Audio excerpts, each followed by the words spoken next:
Akan segera saya bacakan listeners bab 63 yang berjudul Bersembunyi. Selang beberapa waktu, Kayla sudah selesai membersihkan tubuhnya. Dia sudah mengenakan piyama tidurnya yang bermotifkan kelinci berwarna pink. Perlahan tapi pasti, Kayla membuka pintu kamar mandinya. Dia mengintip dari dalam kamar mandi, matanya menyapu seluruh isi kamarnya.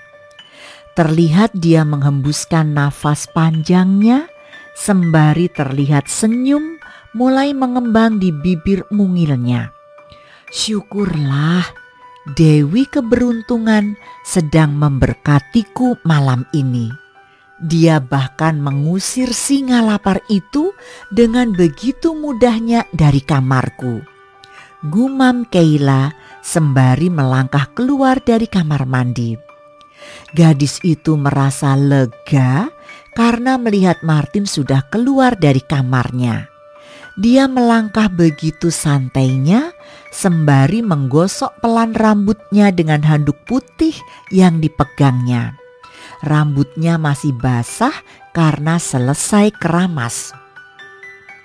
Langkahnya tiba-tiba terhenti, tubuh kekar seseorang memeluknya dari arah belakang.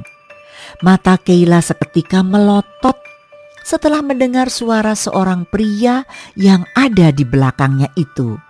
Sayang, bau rambutmu sangatlah wangi. Aku sangat menyukai buah stroberi dan aroma rambutmu ini mengingatkan aku akan buah itu. Aku sungguh ingin segera memakanmu, ucap Martin sembari mencium rambut Kayla yang masih basah. Bahkan Martin membuang ke lantai handuk putih yang sedang berada di tangan istri kecilnya itu. Kayla memutarkan bola matanya mencari ide agar bisa lolos dari dekapan singa lapar itu. Kayla menginjak keras kaki Martin hingga pria itu refleks melepaskan pelukannya karena merasakan kakinya yang mulai terasa nyeri akibat injakan Kayla. Pria itu meringis kesakitan sembari berkata, "Apa yang kamu lakukan?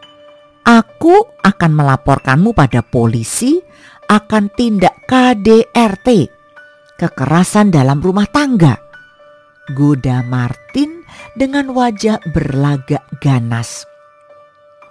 "Hei, tunggu Om. Jangan laporkan aku pada polisi. Kamu sendiri yang menakutiku. Kamu bilang mau memakanku, Hiks. Kenapa aku bisa setuju menikahi Sumanto seperti kamu?" Kayla menyeka air matanya, tubuhnya bergetar ketika Martin mau melaporkannya pada polisi. Gadis lugu sepertinya pasti tak mengerti dengan cara bercanda Martin yang lebih dewasa darinya. "Siapa itu Sumanto? Kenapa aku merasa asing dengan namanya?" tanya Martin dengan menaikkan satu alisnya. "Sumanto adalah orang pemakan manusia. Aku tak menyangka bisa menikahi orang sepertimu." Tangisnya kembali pecah. Tubuhnya pun gemetaran, lututnya terasa lemas.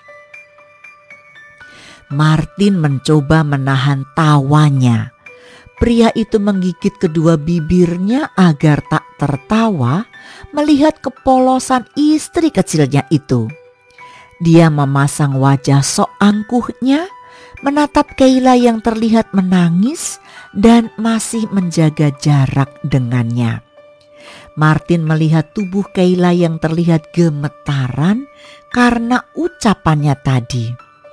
"Kemarilah dan bantu aku berjalan menuju ranjang."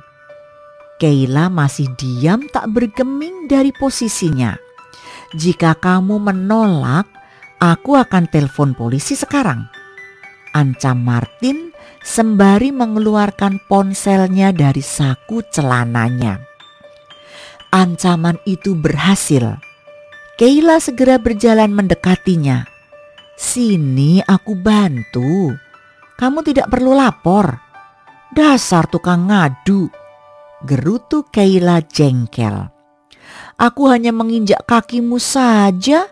Kenapa kamu berlagak seolah-olah aku sudah melindasnya dengan truk saja?" imbuh Kayla dengan membopong Martin menuju ranjangnya. Setelah sampai di ranjangnya, Martin mendudukkan tubuhnya dengan kasar di atas ranjang. Kayla hendak melangkah menjauh, namun Martin segera memeluknya dan membuat Kayla jatuh dengan kasar di dalam pangkuan suaminya itu. "Hei, apa ini? Kenapa aku merasa ada yang bergerak dari arah bawah? Apa mungkin benar Om Martin memiliki tumor di bawah selangkangannya?" Gadis itu bergidik ngeri. Okay, so funny listeners. Want to know more? So listeners, I will be back very soon. Don't go away, stay tuned. Bersambung. Sambung. Kalau kamu mau dengar audiobook lebih banyak dan gratis, segera download AudioTune.